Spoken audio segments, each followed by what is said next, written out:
As we saw in the previous lab activity that there were different authentication methods that were presented to Alex.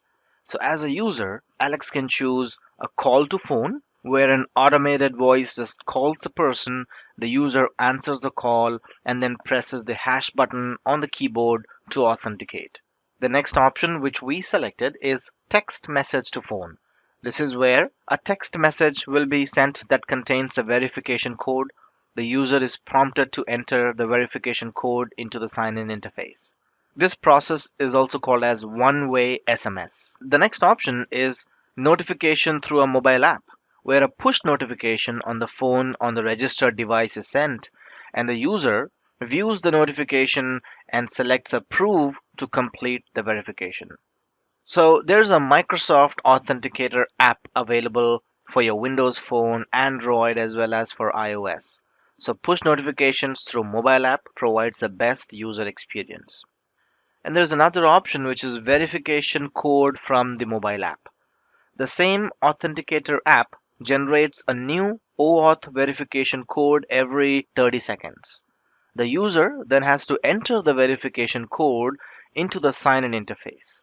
Keep in mind that if you have no cellular connectivity and there is no internet, you can still use this method because the verification code on the mobile app works on algorithm and not based on the internet. So user has an array of options to choose from as far as the authentication methods are concerned.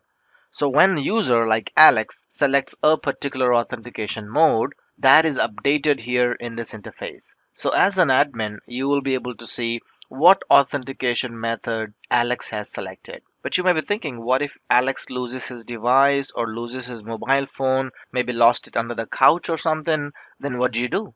Well, when Alex calls the help desk, what help desk can do is just go ahead and click on this option which is require re-register MFA.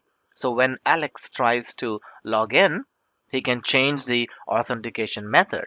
So then Alex will change it to a new number or change it to a push notification. It all depends on what he wants to do. But this little button here which says require re-register MFA will enforce Alex to go ahead and re-register the MFA with the new authentication option. Okay. Alternatively, if the end user has a lot of problem navigating to the interface and setting up their own MFA, then you can type in or punch in the phone numbers manually or email address manually here, and this is just for additional user assistance.